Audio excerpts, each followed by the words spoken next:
dengan putusan MK, ya kita satu sisi ya dari buruh ya sangat alhamdulillah kita sambut baik, tapi tentunya ini harus kita kawal betul-betul karena di dalam MK itu menyatakan kurang lebih 2 tahun harus membuat peraturan perundang-undangan baru, dan dipastikan berarti klaster ketenaga kerjaan ini harus keluar dari Undang-Undang Omnibus Law itu. Terus terkait dengan pasal-pasal itu, saya harapan kami dari buruh Indonesia harus segera membuat peraturan perundang-undangan baru. Jangan sampai sudah mau habis 2 tahun tapi ternyata undang-undangnya nggak jadi-jadi juga. Itu. Karena itu akan berimbas terkait dengan pengupahan kita di setiap tahun. Harapan kami bagaimana upah sektoral itu dikembalikan lagi.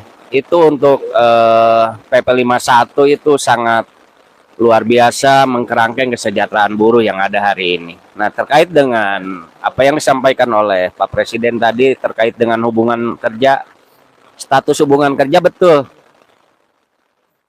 Karena outsourcing atau alih daya di sini inilah yang membuat kita pusing hari ini, ya. Banyak pekerja hari ini statusnya itu adalah outsourcing atau perusahaan-perusahaan alih daya, di mana mereka tidak akan pernah mendapatkan perlindungan hukum, jujur.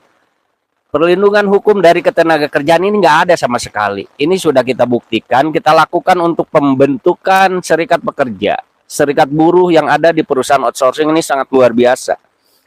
Perjuangan kita dan akhirnya tidak bisa diterbitkan oleh Dinas Tenaga Kerja. Alasannya perusahaan outsourcing tersebut tidak ada kantornya di setiap kota kabupaten yang berdomisili perusahaan. Itu satu. Yang kedua, perusahaan outsourcing itu tidak baku, bisa berganti 1 tahun, 2 tahun, 3 tahun atau 4 tahun.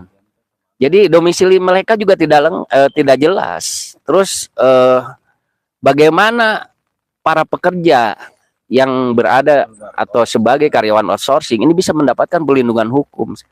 Padahal di dalam ketentuan di mana hukum ketenaga kerjaan ini adalah untuk para pekerja, tapi mereka secara buktinya nyatanya tidak akan pernah bisa mendapatkan perlindungan hukum dari Undang-Undang Ketenaga Kerjaan. Jadi untuk siapa itu aturan?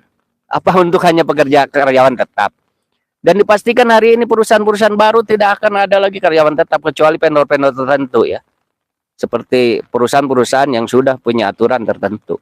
Karena dipastikan hari ini mereka statusnya itu adalah bisa kontrak seumur hidup atau alih daya yang nggak pernah jelas itu status hubungan kerjanya. Maka dari itu ya kami dari PPMI meminta kepada pemerintah untuk memberikan kejelasan terhadap perlindungan hukum, di mana Undang-Undang Dasar juga menyatakan bahwa di mata hukum semuanya mempunyai hak yang sama. Nah, tolong, dan keadilan sosial bagi seluruh rakyat Indonesia ini tidak. Untuk karyawan outsourcing tuh nggak ada keadilannya, perlindungannya tuh nggak ada sama sekali, ya. Karena kesulitan-kesulitan yang hari ini ada, ini adalah sebab akibat daripada aturan yang pemerintah pusat buat hari ini.